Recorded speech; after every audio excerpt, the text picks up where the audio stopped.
Hello folks, we are back with another comic review. This time we're tackling ROM Spaceknight number 53 from back in April of 1984. This is supposedly part 15 of 35 in the Wraith War. Now, so we're hot off the presses, or hot off the past reading of Hulk 296, which I've got a video on the channel for a review, which its cover was actually later than this one. So the reading order I was following had Incredible Hulk than this one. That Incredible Hulk issue, which you'll see in the review, I won't get into all those details, didn't really seem to be a huge tie-in. You know, it was kind of Wraith War-ish related. You could tell it was taking place at the same time, but it seemed to be at the ass end of Secret Wars. So Hulk 296 was June of 1984, 2 months after this one, but this was higher or next in the reading order list. So either way, it's titled Paranoia Strikes Deep. We start out, we find ourselves on a SHIELD helicarrier that's being jumped / attacked by the Wraiths. There's a bunch of Hellhounds, which we've seen before in the series, who used to be dogs but have been transformed into some sort of a Wraith-like creature known as a Hellhound.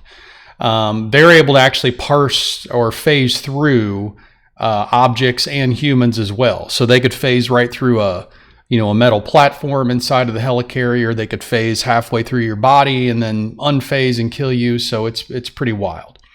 We learned that they can, or have learned that they can be killed by normal weapons, but of course they have to be in there, not phasing when that takes place to actually take some sort of damage. So we got Colonel Nick Fury here, as well as old Dum Dum Dugan, who are on the helicarrier. They sound the alarm, have a short conversation about ROM's announcement to the world about the Wraiths existing last issue, and they could they could tell by now that they're being attacked by Wraiths. So they get it. SHIELD's all in. They believe ROM. Now they got to battle these Wraiths attacking them. So they take out some Wraiths. The Wraiths take out a few of them, phasing through them, killing them. We learned that the goal of the Wraiths is to actually take control of the ship. They want to take the ship out. We see some Wraiths in Deathwing form, which is sort of a flying pterodactylish looking thing, land on the ship's deck. They shapeshift from the Deathwing form into regular sorcerer forms, and then they start to cast some sort of a group spell, which is going to take the helicarrier down. So Fury senses that something's coming down the pipe, and he goes and hits the red button. So here it is. Gotta save the ship no matter the cost. So Fury's reaching over, hitting the infamous big red button to sort of try and save the day. So the Wraith's spell kicks in, and where did I lose that at? There we go. So the Wraith spell kick in and makes all the humans start hallucinating. So immediately they're sort of down. But at the same time, Fury hit the red button. So the helicarrier starts to ascend upwards towards the atmosphere in a relatively rapid click, and continues until it actually breaks out of the atmosphere into sort of the edge of space. At this time, the sorceresses on the deck can't handle the cold or the vacuum of space, and they start just dying. So, smart move, Fury, send it up to space. Let's kill them while we're there. But the helicarrier's in a spaceship. So it's noted that, hey, the humans are also going to die soon because there's only limited life support with this particular feature of the helicarrier.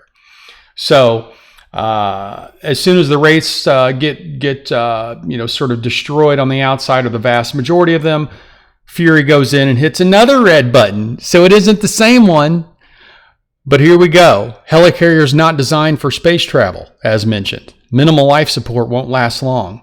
So he goes to fly over, got to get us home, hits another red button. So this ship is full of super cool Nick Fury red buttons. So he hits the big red button. The carrier starts to descend back towards Earth, again at a relatively rapid clip. Again, it starts heating up in the process. So as it's entering the atmosphere again, it starts just catching, getting extremely hot and surrounded by flames. This ends up torching any of the remaining wraiths that didn't die from going up to the upper atmosphere. So phase 1, freeze them and kill them with the vacuum of space. Phase 2, burn their asses. So the ship descends and eventually levels off. We get a scene change. And we see, it's funny, they tell us exactly. So SHIELD, if you weren't familiar, stands for Supreme Headquarters International Espionage Law Enforcement Division. If that isn't a fucking mouthful. So yeah, SHIELD looks cool with the periods and everything, but man, when you read it out, it sounds pretty cheesy maneasy. So Fury's given a recap to the president with ROM and Starshine at his side. And guess what? It's Ronald Reagan. So they continue to discuss the options and, what they can do about this. And eventually the president asks to get the VP and other major heads of state gathered. So here we go. The dire wraiths aren't the enemy I'd expect to fight when I was elected. Ronnie Reagan, Cold War, Soviet Union, lots of that in this day or age of comics. We can't always pick our wars, Mr. President. Guess not. Contact the Vice President, the Speaker of the House and the Senate, and the House Armed Services Committees. At once, sir. So, we get a scene change after that. Next up, it's ROM, Starshine, and Fury. They left the President's office and are heading out via some futuristic transit system that apparently exists below the White House. They hop on some sort of a train that goes towards a tunnel, and that ends up dropping them off at the Pentagon, which is pretty wild. Didn't know there was a secret pathway between the White House and the Pentagon in the 80s, but I guess there is. So they arrive at the Pentagon, where they're currently tracking some Wraith activity, and one of the military people mentioned that there's some activity spotted in Utah. An argument breaks out about the approach the government's currently using. ROM states that it's bigger than just countries. It's bigger than the USA versus the Soviets. This is a global thing. A lot of the generals and shit are there, and they're like, no, they're still in the mindset of US versus everyone else. US, Soviets handle their own business. ROM's like, look, it's bigger than that shit. This is a global deal. So they continue to argue, which eventually leads ROM to feel the need to hit him with his analyzer. He gets enough pushback. He thinks they could actually be wraiths trying to sidetrack the plans here.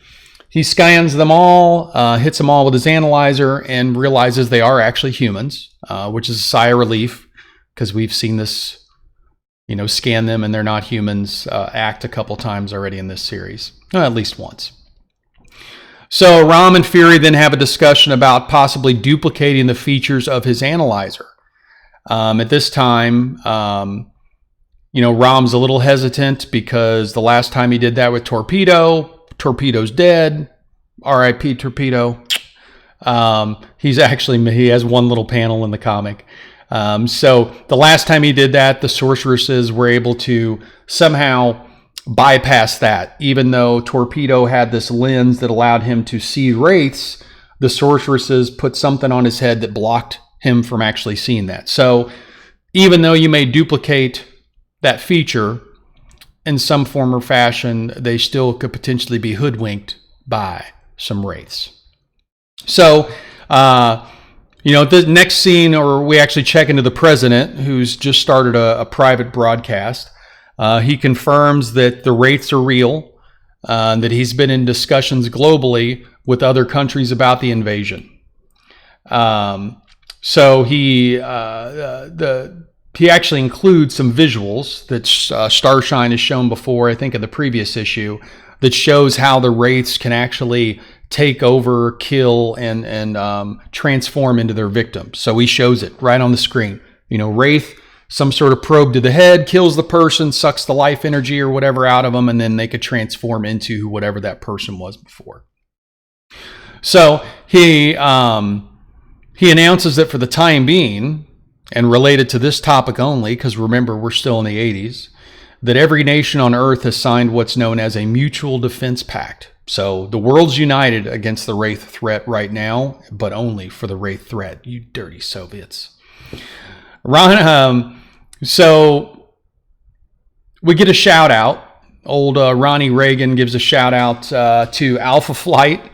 So he pretty much has this B-level supporting cast of characters that are going to be also assisting. So we've got Alpha Flight, Soviet super soldiers, and whoever the red dude is.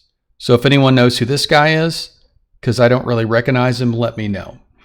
So he continues on. You know, these are the B lists that we're going to get in the rest of the ROM series, at least for right now. He does mention that some of the heroes they can't get in communication with right now, that they just sort of vanished, and that's mostly because of the Secret Wars. So right now they mention that, you know, they'd vanished, not sure what went on with them, but there's a note at the bottom that, hey, Secret Wars is taking place right now, so that's where everybody went. So you got the Fantastic Four, the Avengers, bunch of X-Men, looks like Gargoyles in there. So yeah, the A-list here are not there, so we get B tier. But that's okay. I like Alpha Flight. Soviet Super Soldiers were okay. We'll see if we can get a little more info from them. So, and also worth noting, so out of the A-list characters, we don't see the Hulk in here anywhere. And the issue, the Incredible Hulk 296, is pretty much stated that was kind of at the end of Secret Wars because the Hulk had already had been injured. And I think this is sort of right in the middle of Secret Wars because everyone is gone. So I do think that the reading order is incorrect, that the Hulk 296 maybe should have came a little bit later, probably around the same time that the ROM issue hits in that same month. So, you know, we get a spread of the heroes that are going to be helping out the cause on the behalf of the president and the country or the world, as well as the ones that they can't get a hold of, and then the issue ends, wrapped up at Ronnie Reagan's announcement and layout that the world is united in the Mutual Defense Pact, and they're ready to take on the Wraiths. So, you know, overall, issue was good. You know, I like seeing S.H.I.E.L.D., you know, primarily Fury. It was cool seeing the president involved at the time, drawn just as Ronnie Reagan was. Overall, give it a thumbs up.